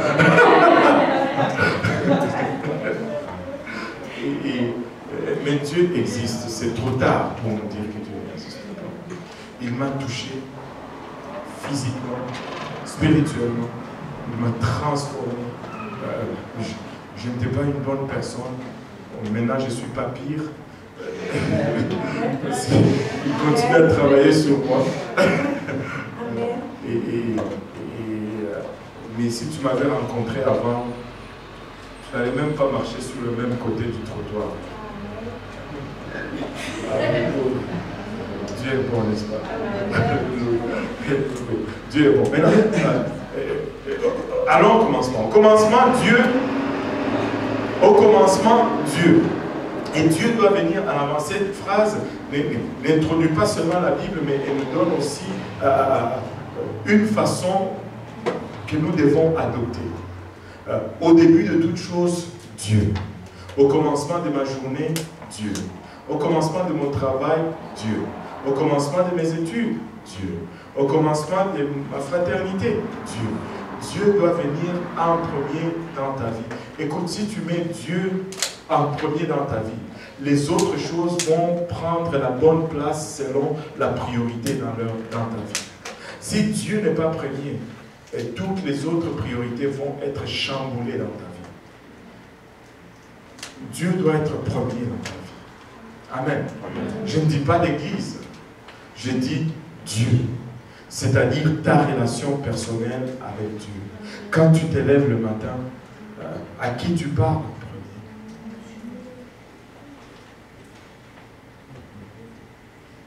Dieu doit être premier dans ta vie. Amen. Au commencement, Dieu. Il dit au commencement, Dieu créa les cieux et la terre. Tout simplement comme ça. Il nous les balance juste comme ça. Et ça cause beaucoup de problèmes à plusieurs personnes. Parce que la Bible n'est pas un livre qui est là pour faire des démonstrations scientifiques. La Bible est un livre qui énonce tout simplement les faits. Ce n'est pas un livre scientifique, ça énonce seulement les faits. Mais la science, quand elle est exacte, elle confirme les faits de la Bible. Et au commencement, Dieu créa les cieux et la terre. Tu peux me donner les 5 premiers versets si ça peut rentrer. Si ça ne peut pas, tu peux me donner même 2 ou 3. Au commencement, Dieu créa les cieux et la terre. La terre était informe et vide.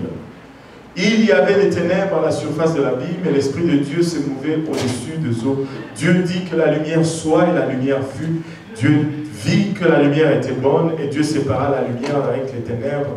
Dieu appela la lumière jour et il appela les ténèbres nuit. Ainsi, il y eut un soir, il y eut un matin, ce fut le premier jour. Le tout premier jour de la création, la Bible nous dit que Dieu a créé les cieux et la terre.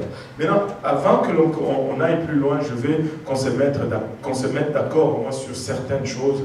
La Bible ne nous donne pas tout non plus. Il y a de ces choses qui vont toujours nous échapper. Les concepts de tout, nous n'allons pas le saisir totalement.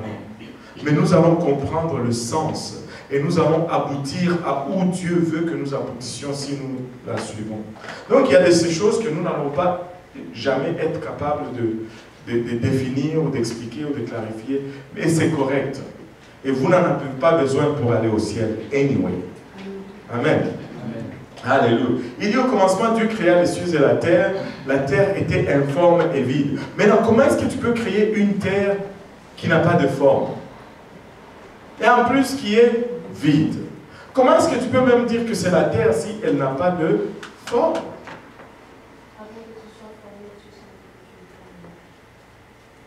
Oui, mais ça, je le comprends. Mais comment est-ce que je veux le dire à quelqu'un que Dieu crée la terre et puis, ben... Parce que là, il dit qu'il l'a créé.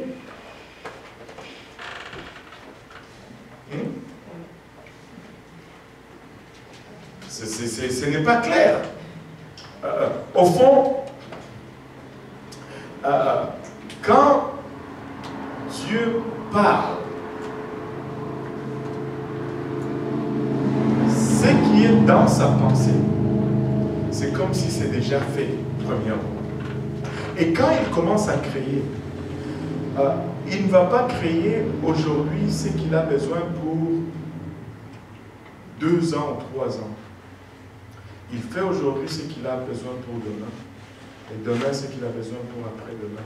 Et vous allez voir que la succession de la création, c'est vraiment comme ça.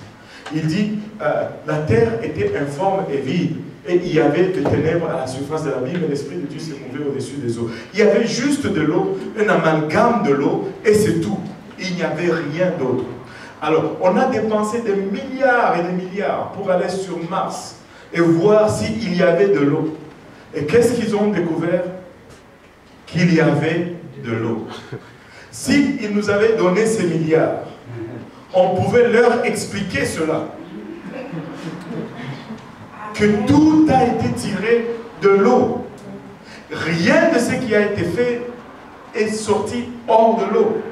Quand Dieu a commencé à créer, il n'y avait que de l'eau, c'est tout. Tout l'univers, tout ce que vous pouvez imaginer, juste mettez-y de l'eau. C'est tout. Ça fait de l'eau en masse, comme on dit chez nous. Ça fait de l'eau en masse. Assez pour qu'il y en ait pour Mars et Jupiter et toutes les autres. Il y avait de l'eau partout. Et il n'y avait pas de forme. La terre était là. Bien qu'on ne pouvait pas la voir avec les yeux humains. Elle était là-dedans. Parce que Dieu l'avait déjà créée dès le départ. Et il dit, et l'Esprit de Dieu s'est mouvé au-dessus des eaux. Wow. Regardez une autre leçon ici. L'Esprit de Dieu bougeait sur les eaux. Nous aimons quand l'Esprit de Dieu bouge, non? Amen. Et nous aimons que l'Esprit de Dieu bouge. Mais certaines personnes se contentent seulement du mouvement de l'Esprit. Ils sont à la recherche de tout ce qui est spirituel. Mais c'est quelque chose de très dangereux. Parce que le spirituel nous est inconnu. Comment tu fais pour différencier le bon du mauvais spirituel? Non, pas nécessairement.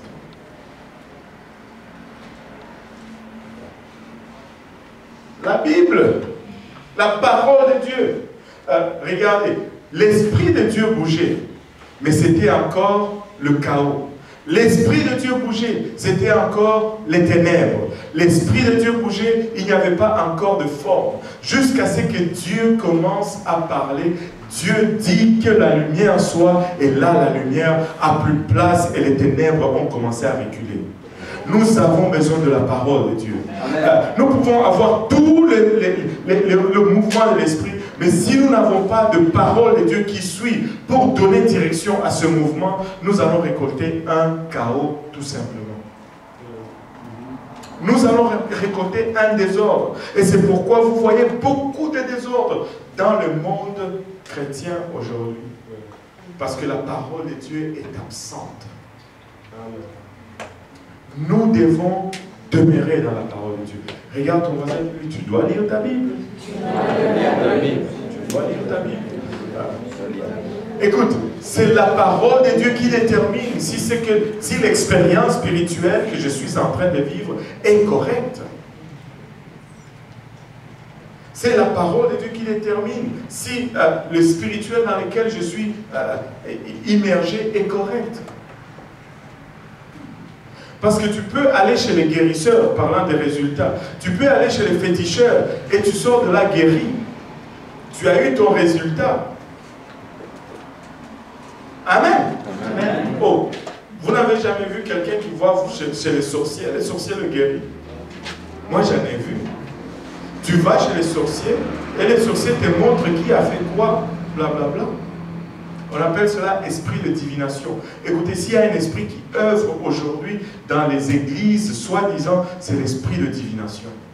Ce n'est pas parce que tu vois quelque chose que ça vient nécessairement de Dieu. Ça, c'est un esprit qui est très prévalent aujourd'hui parmi la chrétienté. Sans la parole, on est perdu.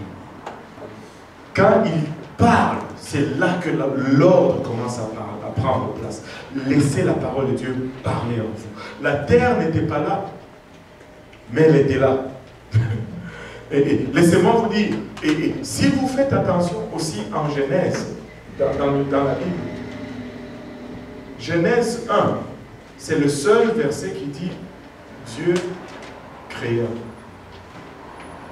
Après cela, c'est Dieu dit, Dieu dit, Dieu dit, Dieu dit, Dieu dit, Dieu dit. La création n'a pris place que un seul jour, une seule fois. Mais tout ce dont Dieu avait besoin était là-dedans. Et par la suite, pour que ça prenne forme, c'est la parole de Dieu qui formait cela en existence. Créer veut dire sortir du néant. Créer, c'est-à-dire, à partir de rien, je fais quelque chose. C'est ça, créer. Mais quand tu regardes, Dieu dit que la lumière soit, et la lumière fut. Dieu dit, au deuxième jour, qu'il y ait un espace.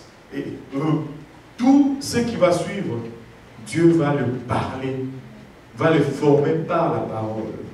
Parce que c'était déjà là. Et ça me donne une autre leçon très, très, très importante que Dieu m'a montrée il n'y a pas longtemps. Quand vous êtes venu à Dieu, et que vous êtes devenu une nouvelle créature, et que vous avez reçu le baptême du Saint-Esprit, après avoir été baptisé d'eau peut-être, et vous êtes repenti de vos péchés, Dieu a mis en vous tout ce dont vous aviez besoin. Tu n'as pas besoin de plus de puissance, sœur Larissa. Tu as besoin de laisser la parole de Dieu maintenant former ce qu'il a déjà mis en toi, et pour que tu puisses le voir à l'existence. Tout ce dont tu as besoin est en toi. Mais laisse la parole de Dieu arroser cela. Laisse la parole de Dieu le former. Si tu t'immerges, tu te plonges, tu te fais inonder de la parole de Dieu, ça va commencer à former tout ce dont tu as besoin, et à chaque situation que tu vas rencontrer, ça va être là, la chose va être formée pour répondre à toute situation que tu vas rencontrer. Mais nous devons demeurer dans la parole de Dieu. Nous devons manger la parole de Dieu. Nous devons respirer la parole de Dieu. Nous devons nous vêtir de la parole de Dieu. Nous devons ouvrir de la parole de Dieu. Nous devons nous imprégner de cette parole. Parce que ça va tout former en nous. Si tu es rempli du Saint-Esprit, tu as tout. Ce que Pierre avait, tu as. Ce que Paul avait, tu as. Mais laisse la parole de Dieu maintenant former cela à l'existence pour que tu puisses le voir, pour que tu puisses l'utiliser. Sans la parole de Dieu, nous sommes... nous allons être juste des potentiels. Nous n'allons jamais être transformés en cinétique. C'est bon l'énergie potentielle, mais c'est inutile. C'est inutile, ça ne produit pas. Il faut que ça soit transformé en énergie cinétique pour que ça puisse produire. Écoutez, aimez le mouvement de l'Esprit de Dieu, mais aimez également la parole de Dieu, parce que la lettre sans l'Esprit, ça tue. Ça tue. Et l'Esprit sans la lettre va te tuer également. Tu as besoin de deux. Tu as besoin de la parole et tu as besoin de l'esprit. Tu as besoin de prier et tu as besoin de lire. Amen. Alléluia. On va conclure là pour aujourd'hui, au premier jour. Et est-ce qu'il y a des questions par rapport à la leçon? La parole de Dieu, c'est parce que c'est comme ça que ça le dit dans le verset. Oui. Pourquoi on n'écrit pas le ciel, on écrit les cieux? Exact, ça c'est une bonne question. Alléluia. Parce que les cieux, bon, le cieux, c'est l'habitation du divin et des angéliques. Et il y a plusieurs cieux. Combien? Au moins 3. Parce que c'est le seul hint qu'on a. Il y a d'autres qui disent qu'il y en a 7. Même personnellement, je n'ai pas encore vu dans la parole où se trouve le 4e et le 5e. Mais le 3e, Paul en parle. On sait au moins qu'il y a 3 niveaux en ce qui concerne les cieux. C'est l'habitation, c'est le lieu où les anges demeurent, ce sont les lieux que je devais dire où les anges demeurent, où Dieu demeure. Mais le ciel, c'est l'espace au-dessus de nos têtes. C'est ça le ciel. Et il y a une différence entre les deux. C'est pourquoi on peut dire que Dieu vient de nulle part. Parce que même les cieux où il devait habiter, où il habite, n'existaient pas. Il vient de les créer. Au fond, je n'ai pas dit une chose que je viens de me rappeler. Je vais vous le dire. Vous donnez 5 minutes, 3, 2, ok. Alléluia. Au fond, au commencement, Dieu créa les cieux et la terre. C'est le verset le plus difficile de toute ta Bible. C'est le verset le plus difficile de toute la Bible. Les gens disent, oh, mais comment? Pourtant c'est simple. Commencement, Dieu créa les cieux et la terre. Oui, si tu ne regardes pas l'implication de ce que ça veut dire, c'est facile. Mais si tu t'arrêtes et que tu essaies de le lire et de l'assimiler, c'est le verset le plus difficile. Si tu peux croire qu'il n'y avait rien, Dieu a créé les cieux et la terre. Moi, je pense qu'il ne reste plus rien de difficile à croire dans la Bible. Si je crois vraiment qu'il a créé la terre, je crois vraiment aussi facilement qu'il peut me donner du pain à manger. S'il peut faire apparaître toute cette boule de terre, il peut faire apparaître un pain. Est-ce que je fais du sens? Si ils peuvent faire apparaître tous ces eaux, il peut me donner un verre de jus quand j'en ai besoin. C'est tellement plus simple un verre de jus. C'est le verset le plus difficile. Je me rappelle avec un étudiant que j'enseignais, après lui avoir dit cela, il hésitait encore. Je lui ai dit, mais écoute, laisse-moi te dire, c'est le verset le plus difficile. Parce que même les cieux où il habite, ça n'existait pas. Et où est-ce qu'il était avant qu'il ne crée les cieux? Là, il a dit, oui, c'est vrai. Hein. C'est difficile à croire. Mais c'est par la foi que nous croyons ces choses, comme le livre d'Hébreux nous le dit. Les cieux, au fond, c'est ça. C'est son habitation, avec les anges et tout. Et le ciel, c'est l'espace au-dessus de nos têtes.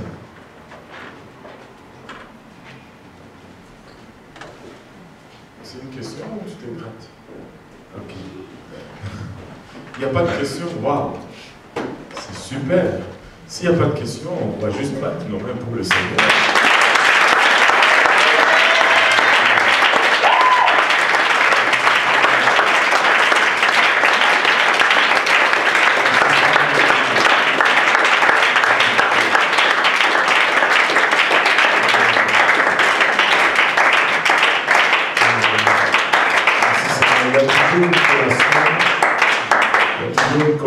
Qui est servie, qui est offerte dans le sous-sol. C'est pas parce que nous avons changé de lieu que nous avons changé d'habitude. nous allons garder nos habitudes. Il n'y a peut-être pas du riz aujourd'hui, mais il y a quelque chose à grignoter. Donc on va juste se lever tous ensemble, on va prier pour remercier le Seigneur et bénir la collation qu'on va partager. Amen. Alléluia. Merci Seigneur. En élevant nos voix tous ensemble, Père Céleste, nous te remercions pour le temps que nous avons passé ensemble. Nous te rendons grâce, Papa, pour la connaissance de ta parole, Seigneur. Papa, nous te remercions pour le privilège que tu nous accordes. Père, nous savons, Seigneur Jésus-Christ, que nous ne sommes pas meilleurs que ceux qui sont dehors. Par ta grâce, tu nous as permis de passer. Par ta grâce, tu nous as permis de ressentir ta présence, Seigneur. Merci pour la croix qui rend tout ceci possible. Merci, Seigneur, pour toute personne sur le terme qu'on nous envoie aujourd'hui. Papa, je prie, Seigneur, que cette sémence trouve une place dans notre cœur, que ça germe, que ça produise de fruits, que ce fruit nous conduise jusque dans la vie éternelle. Père. Alléluia. Papa, bénis-nous tous ensemble pour le restant de la soirée. Bénis, Papa, le repas que nous allons partager, Seigneur. Et souviens-toi de ceux qui n'ont rien à manger en ce moment. Nous te prions avec action de grâce dans nos cœurs. Au nom de Jésus, nous te prions. Nous disons tous au nom de Jésus. Amen.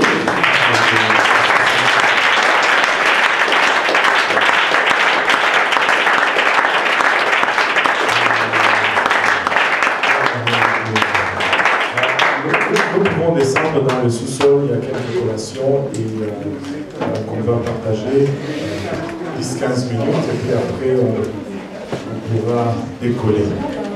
Amen. Juste dans le sous-sol, il y a encore la construction, juste pour dire attention à ne pas vous faire mal pour les enfants.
fait, souvent, je lui ai donné aussi le Camerounais.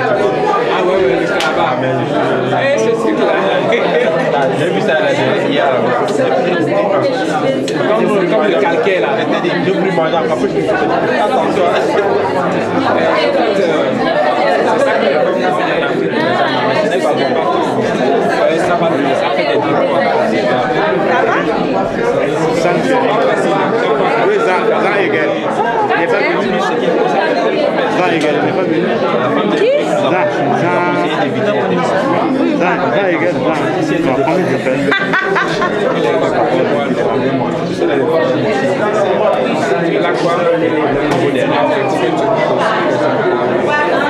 On prie que Dieu fasse. On va prier pour moi. Comme ça, quand je vais aller faire le permission. Jeudi prochain. Demain, en mardi, je vais pratiquer avec comme je suis à l'Angélien, tu ne connais pas trop le ciel, on va faire dans la zone. Souvent, pour l'Angélien, là, donc quand tu as été à l'Angélien, moi j'ai fait ça une fois à l'Angélien, c'était chaud. Quand il était prêt, il faut partir comme je t'accompagne parce que je sentais qu'un Québécois et puis la discussion. Et j'étais là et puis ça. Quand il faut te prendre aussi, il fallait que les femmes paniquent et puis elles freinent les choses comme ça. Quand tu as la pédale, je t'en viens aussi, elle a les pédales, tu sais. C'est ça, mais il paraît que tu peux prendre une voiture. C'est ça que tu as négocié avec moi. La dernière fois, j'avais compris la voiture aussi. Ça m'a fait mal. La voiture de côté, c'est. J'avais pris la voiture de l'école. La voiture que tu vas le faire jeudi à quelle heure? 8h. À 8h. Parce que 8h, il n'y a pas beaucoup de monde. Les gens sont déjà partis au travail. Donc je me dis que la voie va être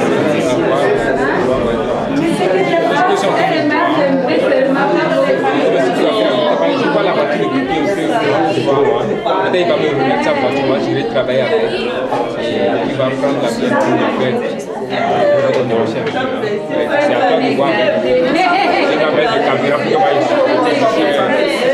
caméra pour que moi je vais te laisser ma voiture. Moi je pourrais travailler avec sa voiture le jeudi. Ok.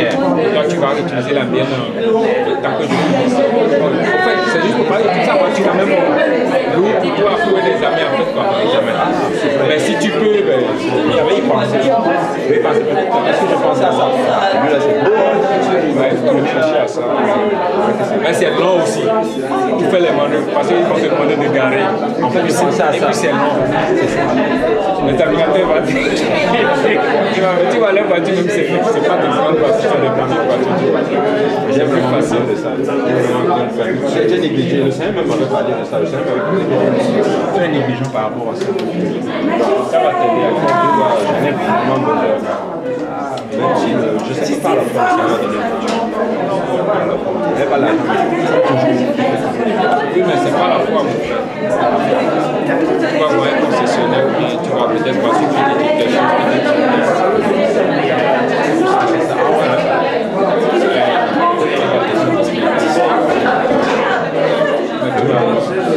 Je n'ai même pas salué maman et je dis, je te dis, il faut que je salue maman et je dis.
Ok.